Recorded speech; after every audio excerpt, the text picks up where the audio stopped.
있습니다. 아멘.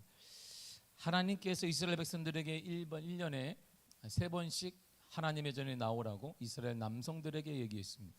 디아스포라들이 있는데 이스라엘 땅에 살지 않는 외국에 살고 있는 이스라엘 백성들도 1년에 3차례는 예루살렘의 성전에 나와야 합니다.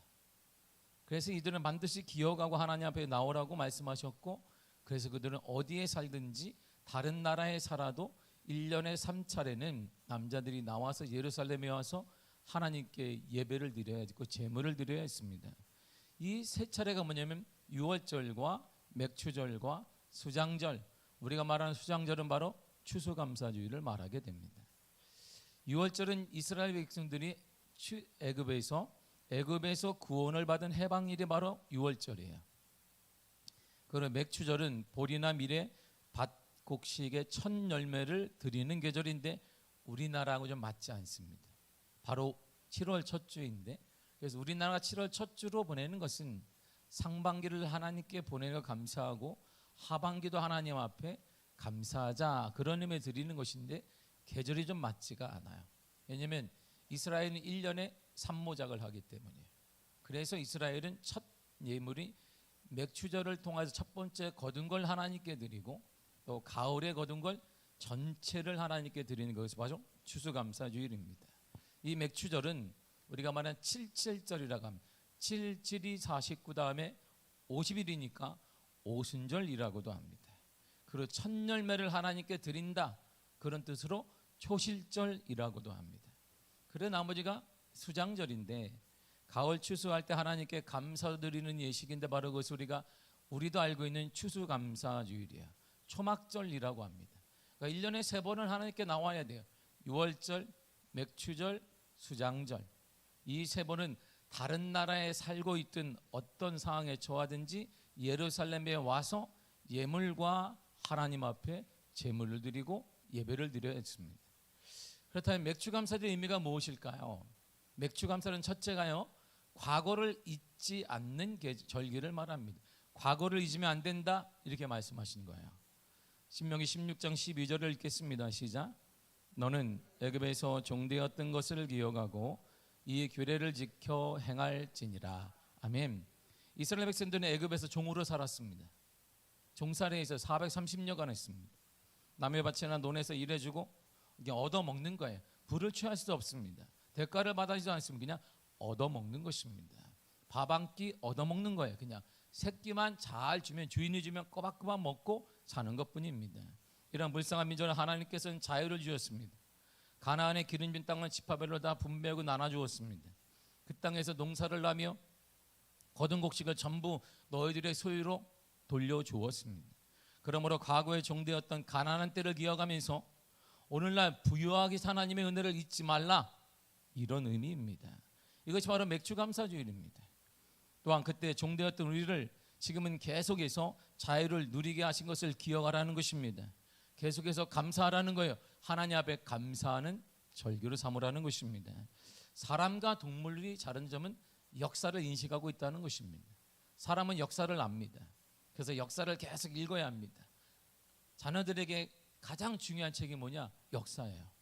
무슨 역사인데? 한국 역사, 세계 역사를 계속 읽게 만들. 근데 놀라운 역사책을 읽다 보면 발견되는 게 하나 있습니다. 역사가 반복이 돼요. 지금이 이러한 문명이 발달하고 과학이 발달, 역사가 반복됩니다. 이걸 통해 깨닫는 게 뭐냐면 인간은 똑같구나. 인간은 별거 아니구나.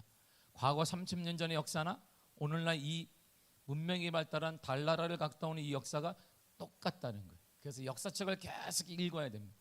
아이들에게. 그러면 겸손해져요. 인간이 뛰어난 게 아니구나. 역사의 주관자가 뭔가 있구나. 그래서 저도 어릴 때 애들에게 매번 읽히는 게 뭐냐면 성경과 역사책이 읽어야 한다.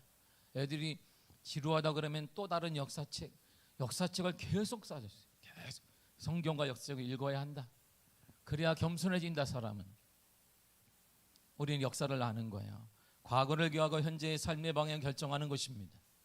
현재의 삶을 평가해서 미래의 삶에 대해 또한 계획을 세우는 것입니다. 인간만이 할 수 있는 것이죠. 그런데 과거의 모습을 망각하고 살아가는 사람도 오늘날은 대단히 많습니다.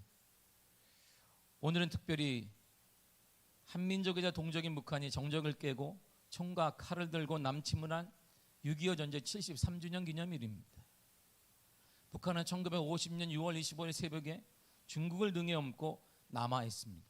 수많은 희생자를 치렀습니다. 남한을 폐허로 만들었습니다. 가뜩이나 발달하지 않은 이 남한이 완전히 폐허가 되어버렸습니다. 먹고 사는 자체가 힘들어지게 만들었습니다. 모든 것을 잃고 희망 없는 이 땅에 그때 동일하게 힘을 발휘한 것이 바로 복음이었습니다. 하나님의 위로와 믿음으로 다시 한번 이 땅이 일어나게 된 것입니다. 그 은혜를 잊으면 안 되는 것입니다. 그때부터 기독교가 한 일이 병원을 세웠고 대학을 세운 것입니다. 수많은 대학을 세웠고 수많은 병원을 세웠습니다. 연세대를 세우고 이화여대를 세우고 배재대학을 세우고 그리고 출판사를 세우고 신문사를 세우고 병원을 세워가기 시작했습니다. 문명인들 그리고 글을 가르치기 시작했습니다. 이게 기독교가 한 일이에요. 이 땅에 근대화를 일으켰습니다. 이 폐허가 된 이 땅에 하나님의 만져주심과 하나님의 위로를 꼭 기억하라는 것입니다. 선진들의 나라를 지키고 희생을 잊지 말아야 합니다. 힘없는 나라의 아픔을 절대 잊으면 안 됩니다. 힘을 키워야 돼요. 우리나라는 자원이 하나도 없습니다. 유일한 자원이 뭐냐면 인적 자원밖에 없어요. 사람이 자원이에요. 그러므로 우리나라가 크기 위해서는 사람에게 투자해야 돼요. 교회가 크기 위해서는 사람에게 투자하는 것입니다. 건물에 투자하는 것이 아닙니다. 그 시대는 끝났습니다. 이제 건물에 투자할 시대는 끝났어요. 건물이 텅텅 남아돌고 있습니다.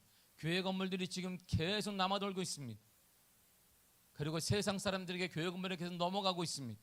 이제 우리의 시선을 더 늦기 전에 사람에게 돌려야 돼요. 사람을 키워야 합니다. 그럼에도 이러한 폐허의 땅, 연약한 땅을 나라를 일으켜주시고 다시 일어나게 하신 하나님을 잊지 말아야 합니다. 하나님의 은혜를 절대 잊지 말아야 되는 것입니다.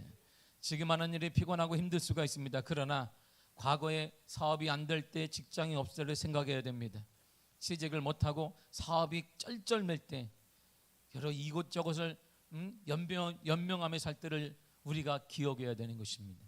지금 있는 배우자와 다투고 싸워서 마음이 멀어졌을 때 그 사람을 만나기 위해 얼마나 애절하게 사랑을 구했는지를 잊으면 안 되는 것입니다. 처음을 잊지 마십시오. 하나님을 모르고 살 때를 생각해 보세요. 우리는 죄의 종으로 살았습니다. 인간의 욕심으로만 살았습니다. 그 욕심 성공을 해서 남에게 안갚음을 하거나 남 위에 쓰는 것이 목표였습니다.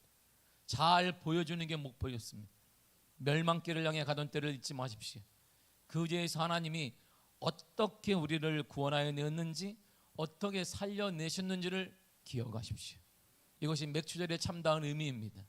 두 번째 맥추절은 첫 열매를 드리는 절기입니다. 출애굽기 23장 16절에 이렇게 말합니다. 시작. 맥추절을 지키라. 이는 내가 수고하여 뿌린 것에 첫 열매를 거둠이니라. 아멘. 첫 것을 드리는 행위는 11조를 드리는 행위와 더불어서 모든 것이 다 주님의 것이라는 신앙 고백입니다. 맥주 감사 생각해 보야 될 사실이 바로 여기 있습니다. 우리의 신앙이 세상에 때묻지 않은 순성을 지니는가 실험해 볼 수 있는 것이 바로 맥주절입니다. 하나님 제일주의 신앙과 하나님이 이 땅의 모든 것의 우선순위다. 하나님이 최고로 먼저 해야 된다. 이런 의미를 되짚어 봐야 되는 것입니다.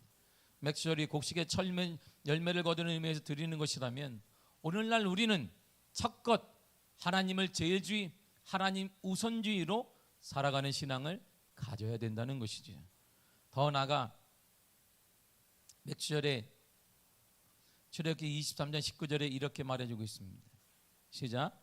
내 토지에서 처음 거둔 열매의 가장 좋은 것을 가져다가 너희 하나님 여호와의 전에 드릴지니라. 아멘. 첫 것을 드리되 가장 좋은 거 드리는 거예요.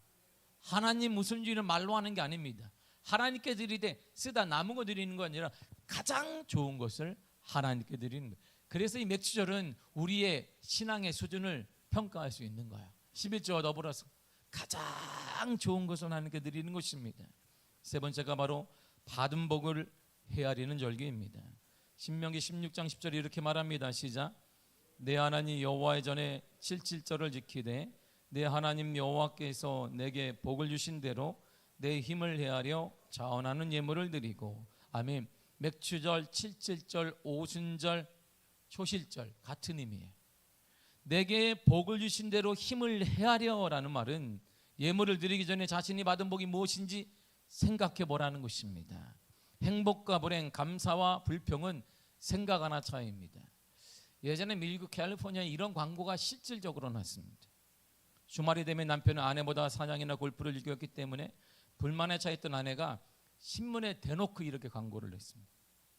남편을 영가로 양도함, 사냥도구와 골프채 및 개 한 마리는 덤으로 드림, 이렇게 광고를 내버렸어요.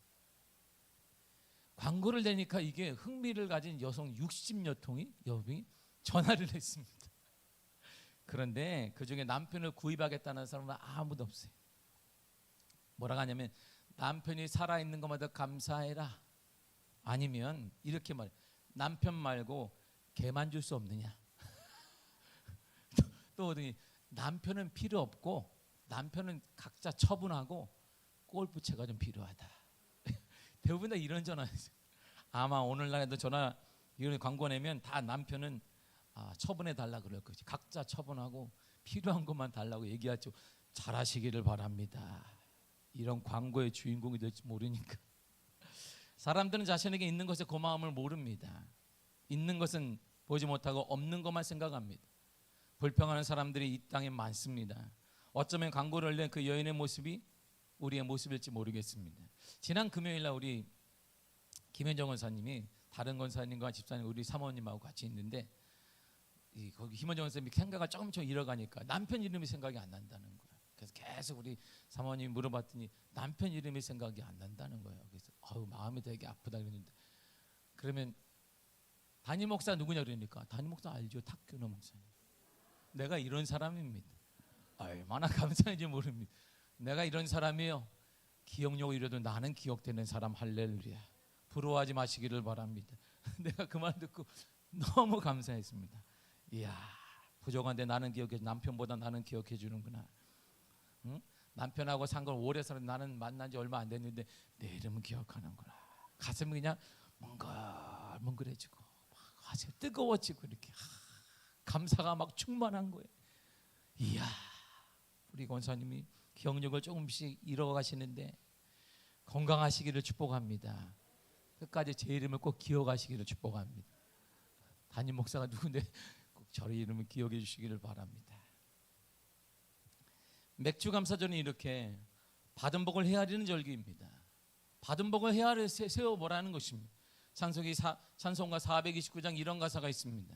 세상 모든 풍파 너를 흔들어 약한 마음 낙심하게 될 때 내려주신 주의 복을 세워라. 주의 크신 복을 내가 알리라. 받은 복을 세워보아라. 크신 복을 내가 알리라. 받은 복을 세워보아라. 주의 크신 복을 내가 알리라. 받은 복이 얼마나 많은지. 그러나 사람들은 받은 복을 헤아리지 않습니다. 복을 받았다고 생각하지 않기 때문입니다. 더 달라는 것입니다. 부정한 것만 계속 얘기하니까 불평이 쌓이게 되고 가정이 화목하지 못하게 되고 불화가 쌓이게 되는 것이 하나님과 멀어지게 되는 것입니다. 그러므로 감사는 삶의 질을 높여주는 것입니다. 행복으로 인도하는 관문이 뭐냐? 감사인 거예요. 감사는 우리에게 큰 축복입니다. 감사와 축복은 서로 연결되어 있습니다. 감사하는 자는 복을 받고 복받는 자는 감사하게 되어 있어요. 다시 말하면 불평하는 자는 복을 못 받고 복을 못 받는 자는 늘 불평만 한다, 이런 말입니다. 만약 우리가 감사하지 않는다면 우리는 하나님의 축복을 받을 수가 절대 없습니다. 반대로 우리가 감사하면, 하나님께 영광 돌리며 감사하게 되면 우리는 하나님의 축복을 더 많이 받을 수가 있습니다. 사실 우리는 가끔 일생활 속에서 감사를 소홀히 여길 때가 많습니다. 우리는 여러 가지 어려움과 문제들을 직면하면서 자신의 문제에 길들여져요. 그래서 문제에 쑥 침몰하게 됩니다. 그렇게 되면 우리는 자신이 가지고 있는 목표를 잊어버리게 됩니다. 사랑하는 성도 여러분, 잠시 고민을 멈추고 받은 것, 가진 것, 누리고 있는 것에 감사하는 마음을 가지시기를 바랍니다. 하나님께 감사의 기도를 드리게 되면 자신이 받고 있는 복이 얼마나 큰지 알게 되고 인생이 달라 보이게 되고 그 하나님이 여러분들을 도와주실 것입니다. 감사하면서 하나님께 영광을 돌리면 우리는 하나님의 손길을 느낄 수가 있어요. 예, 하나님이 나를 사랑하시는구나. 나를 사랑해서 여기까지 왔다라는 것을 느끼게 됩니다. 하나님은 자비롭게도 우리에게 매일 새로운 축복을 내려주십니다. 감사하는 자만이 그 축복을 누릴 수가 있어요. 그 손길을 볼 수가 있고 경험할 수가 있는 것입니다. 하나님께 찬양할 수가 있는 것입니다. 그러게 될 때 우리는 하나님의 축복 중에 하나가 되어 행복을 누릴 수가 있게 되는 것입니다. 하나님께서 우리를 그분의 아들 예수 그리스도를 통해 구원해 주셨습니다.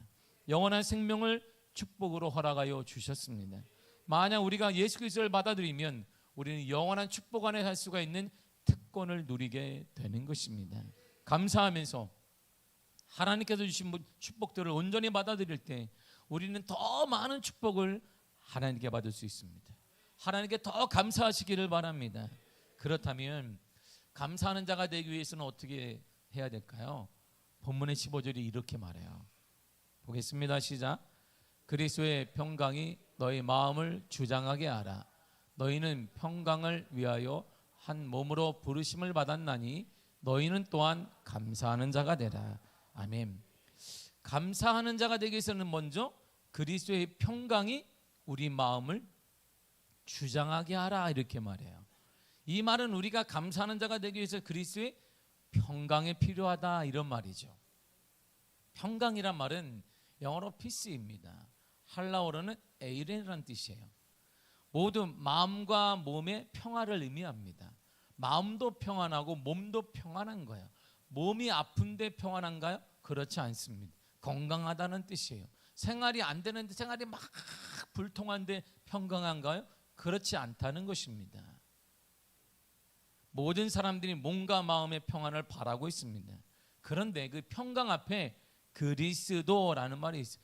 그리스도의 평강. 그러니까 평강에는 두 종류가 있다는 거예요. 그리스도의 평강, 세상에 주는 평강 있다라는 것입니다. 평강에는 두 개가 있어요. 그렇다면 그리스도의 평강은 무엇일까요? 예수 그리스도에 주시는 평안입니다. 어떤 조건에 따르는 평안이 아니에요. 내가 원하는 대로 내가 바라는 대로 대해서 얻어지는 어떤 조건이 충족될 때 평안하다, 행복하다 누리는 게 아니라는 것입니다. 그래서 주님이 이렇게 말씀하셨습니다. 요한복음 14장 27절입니다. 시작. 평안을 너희에게 끼치노니 곧 나의 평안을 너희에게 주노라. 내가 너희에게 주는 것은 세상이 주는 것과 같지 아니하니라. 너희는 마음에 근심하지도 말고 두려워하지도 말라. 아멘. 잘 보세요. 주님이 주시는 평안의 특징이 뭐냐? 근심이 없는 평안이에요. 두려움이 없는 평안입니다. 전제가 뭐냐면 지금 근심할 상황이 있단 말이에요. 그런데 근심이 되지가 않는다는 것입니다. 두려운 문제가 우리 앞에 있어요. 거기 사업의 문제이든 물질의 문제이든 가정의 문제이든 어떤 문제든 두려운 상황이 있는데 그 있음에도 불구하고 마음이 평안하다는 것입니다.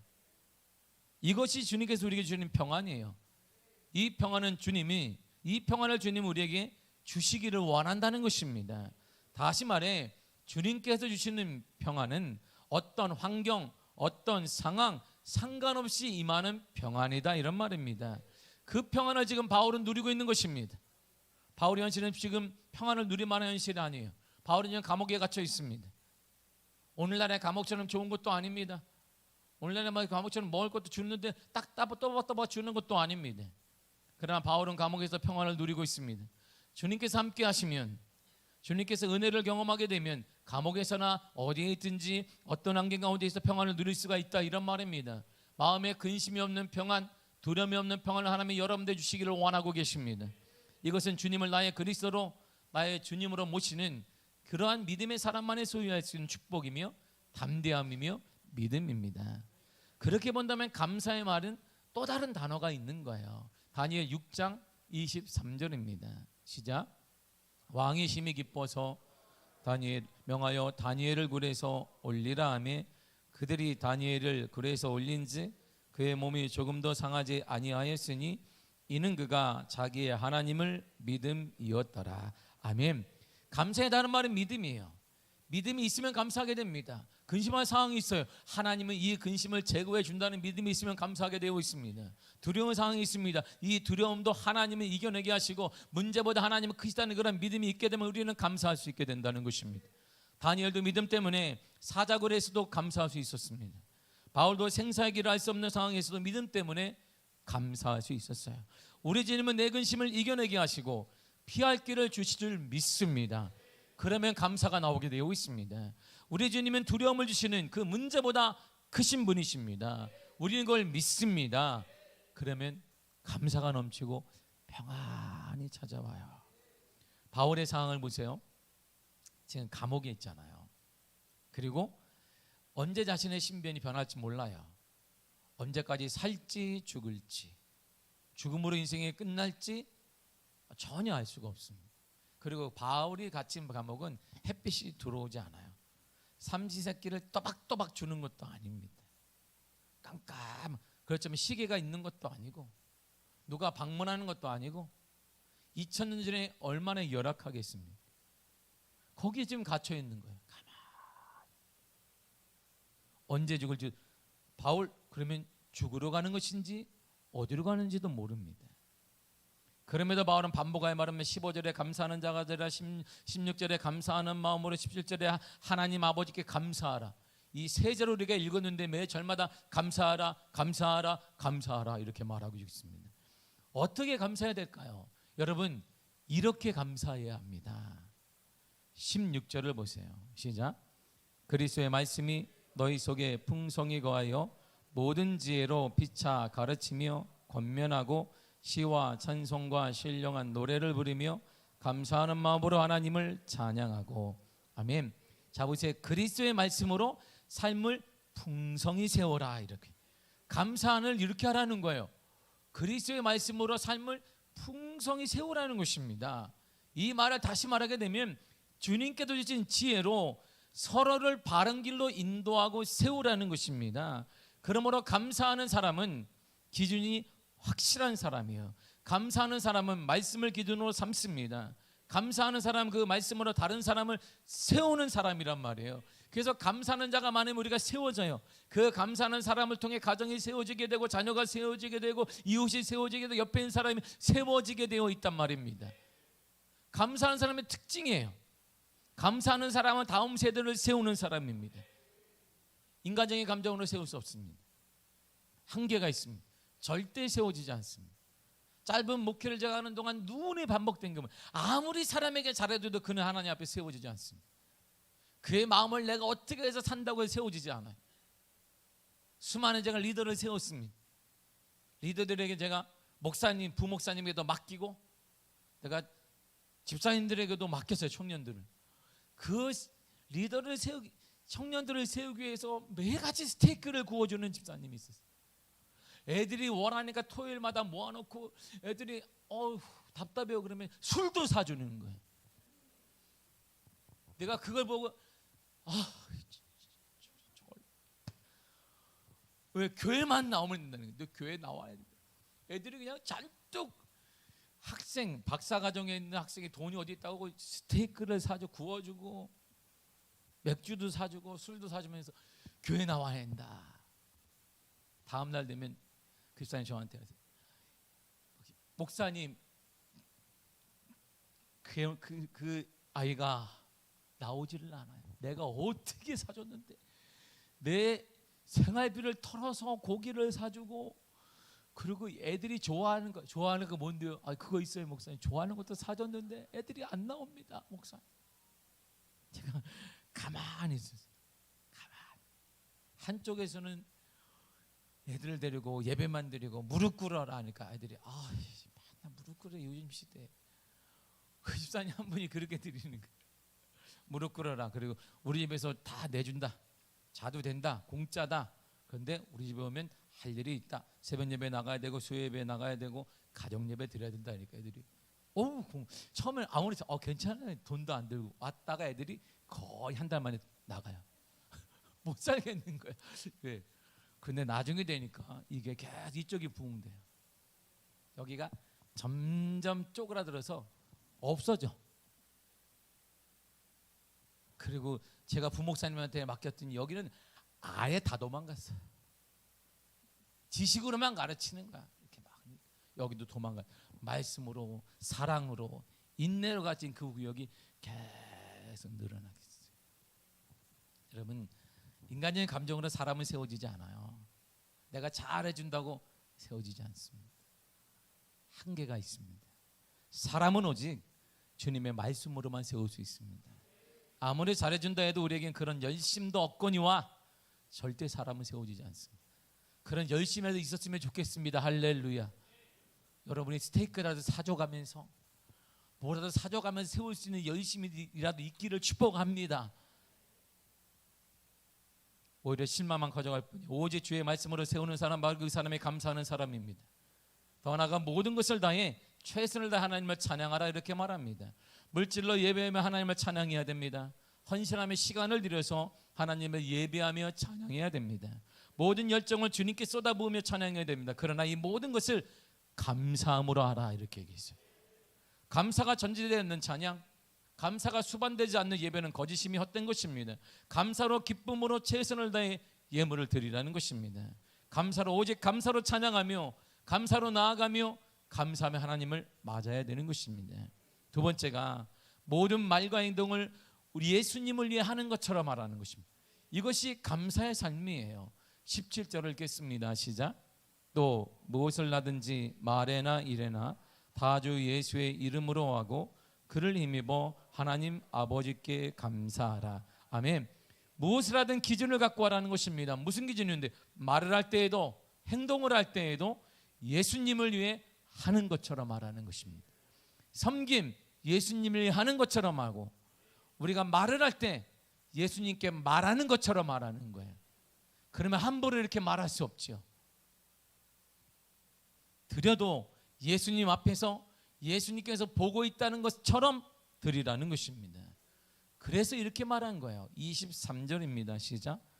무슨 일을 하든지 마음을 다하여 주께 하듯 하고 사람에게 하듯 하지 말라. 아멘. 무슨 일을 하든 주께 하듯 하라.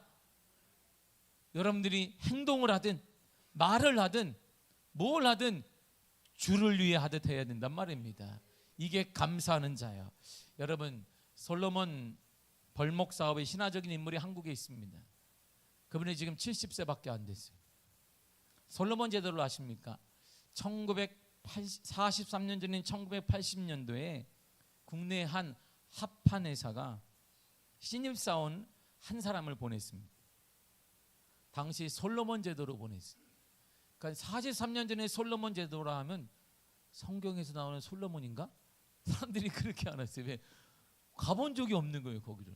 근데 사장이 신입사원한테 솔로몬 제도로 가라 하니까 솔로몬이요? 성경에 나오는 솔로몬으로 갑니까? 그 정도 인식밖에 안 됐습니다.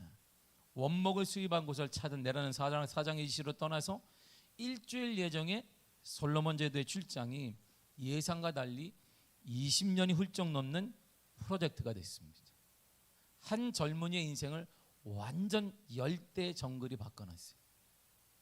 솔로몬 제도를 둘러본 말단 사원은 당돌하게 여기 외딴섬 하나를 사들여야 합니다. 그래서 우리가 직접 원목을 수출하면 가능할 것 같습니다. 회사에 보고했습니다. 보고할 때도 시내에 나와서 편지를 보내면 한 달 있다 도착을 하고 다시 한 달 있다 받고 된다 이렇게 했어요.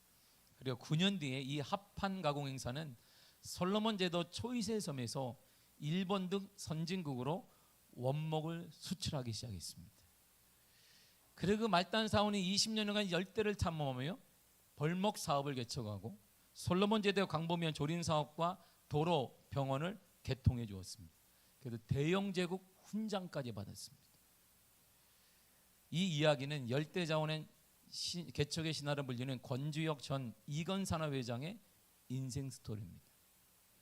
그는 퇴직 후에 대학교 교수로 군사학 전문 강사와 책 집필자로 그리고 세계 140개국을 돈 여행가이자 시인이자 작가로 지금도 왕성하게 활동 중입니다. 작년에 우크라이나 전쟁을 정리한 이것이 우크라이나 전쟁의 달 출간했고 올 3월에는 개인 시집 또한 출간했습니다. 그에게 칠순이 지금 70인데 힘없이 인생을 사는 이유를 묻자 딱 이렇게 얘기했습니다. 종교적 소명 때문입니다. 종교적 소명이 날 이렇게 만들었고 그리고 그에 따른 하나님이 재미와 행복도 주셨습니다. 이렇게 일반 신문에다가 얘기했어요. 기독교 신문이 아니라. 그는 친구들 사이에서 별명이 또라이예요. 또라이. 그 이유가 주일엔 어떤 것도 못한다는 신앙 고백 때문입니다. 그의 어릴 때 꿈은 군인이 되는 거예요. 공부를 전교에서 1등을 했어요. 그래서 수재라는 말을 듣고 육군사관학교 시험을 보려고 했습니다. 그런데 육군사관학교는 못 갔어요. 그 이유가 뭐냐면 육군사관학교 입시 요강 때문이에요. 처음엔 그는 육군사관학교를 가기 위해 모집 요강 보니까 2km 달리기를 한다는 거예요. 매일같이 그는 낮에는 공부하고 밤에 새벽에는 일어나서 2km를 뛰었습니다. 시험 봐야 되니까. 그리고 먼 고등학교를 걸어갔어요. 왜? 체력을 위해서. 그런데 육사 시험이 당시에 주일에 있는 거예요. 그러자 그는 전혀 머뭇거리지 않고 포기해버렸습니다. 하나님의 뜻이 아닌가 보다, 육사가. 군인의 뜻이 아닌가 보다 하고 단번에 포기했습니다. 지금까지 그는 기독교인의 정체성을 가지고 주일에는 회사 일을 포함해서 사사로운 일은 절대 하지 않습니다. 그때 그는 대신에 서울대 임상가공학과에 입학했습니다. 군대 제대 후에 대기업을 입사 시험을 보려고 하는데 그 당시에는 모든 대기업이 주일에 시험이 있는 거예요. 다 안 봤어요. 주일에는 시험 볼 수 없다. 놀자. 하나님의 뜻이 있겠다. 그런데 신기하게 합한 목재 회사들은 평일에 시험을 치렀어요. 왜? 주일날엔 다 수출 때문에 나가기 때문에. 그래서 시험을 보고 면접을 보게 되는데 면접관이 이렇게 물었어요. 이렇게 똑똑한 애가 온 거예요. 여기에 합판에서. 우리는 수출 기업이기 때문에 급하게 배가 들어와서 선적을 한다거나 하면 일요일에도 나와야 되는데 할 수 있냐? 이렇게 물어봤더니 그는 주저하지 않고 이렇게 말하세요. 난 안 나갑니다.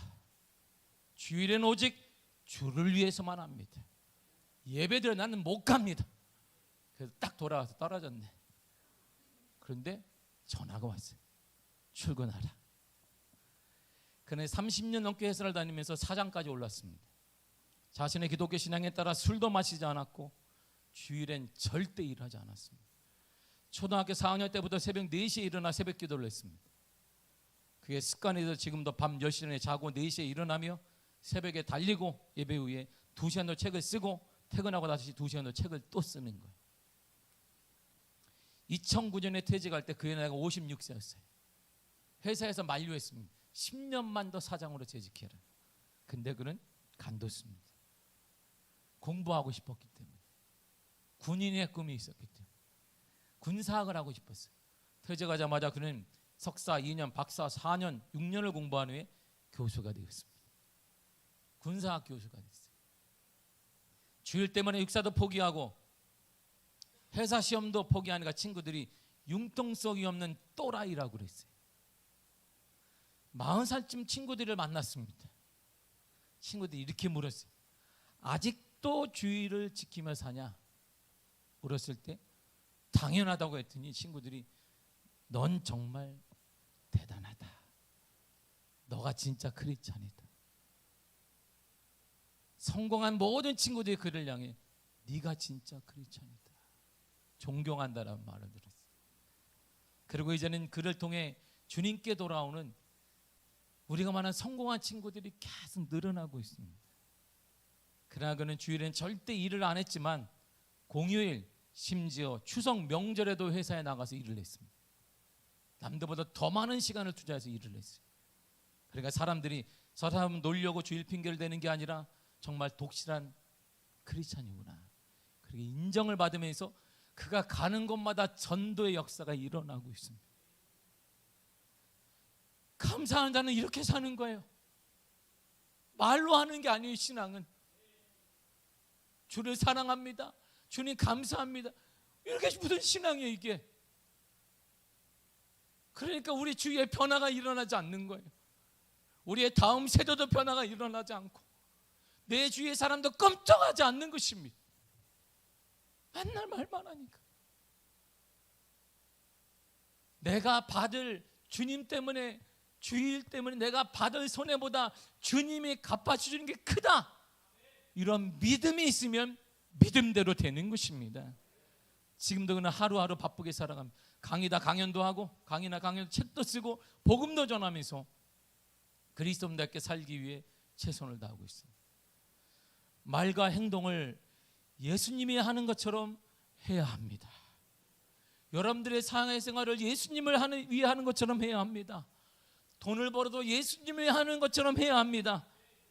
이렇게 감사하는 거예요. 이렇게 돈 벌어서 뭐 할 건데? 화장실 늘릴 겁니다. 화장실 하나짜리 2개 늘리고 2개짜리 3개 늘리고, 여러분들이 하늘나라 나갈 때 와 우리 엄마 아빠는 대단해, 화장실을 3개짜리 놓고 성공해서 갔네, 얘기해 줄 것 같습니까? 주님도 전혀 기억하지 않는 그러한 삶의 모습을 보며 무슨 주위 사람들이 감동이 일어나겠습니까? 세상 사람들에게 또라이라는 소리를 들어도, 세상 사람들에게 융통성이 없고 시대의 적응력이 떨어진다라는 소리를 들어도 그 듣는 핍박보다 주님의 은혜가 더 크다는 믿음이 있으면 이렇게 감사할 수 있는 거예요. 우리는 이렇게 살아가야 하는 것입니다. 이처럼 이렇게 감사하며 우리는 살아가야 합니다. 그리스도의 말씀으로 삶을 풍성히 세우십시오. 주님의 지혜로 서로를 바른 길로 인도하며 세우고 모든 것을 내 최선을 다해 하나님을 찬양하며 섬기시기를 바랍니다. 그리고 모든 말과 행동을 우리 주 예수님을 위해 하는 것처럼 하십시오. 기준을 가지세요. 말을 할 때도 행동을 할 때도 예수님을 위해 하는 것처럼 하십시오. 그때 복음의 역사가 그때 일어나는, 신앙은 말로 하는 게 아니에요. 감사는 말로 하는 게 아니에요. 이렇게 하는 거예요. 그럼 우리가 세상에서 천덕꾸리처럼 융통성이 없다거나 또라이 같다거나 광신도 같다라는 소리를 듣는다 할지라도 그 듣는 것보다 하나님의 위로가 크기 때문에 하나님의 우리를 도와주시며 번성하게 하시며 복되게 하시며 은혜를 더하게 하실 것입니다. 이런 간증이 있는 놀라운 축복의 은혜가 여러분들의 삶에 감사를 통해 가득하시기를 간절히 축복합니다. 함께 시간에 통성으로 기도하겠습니다.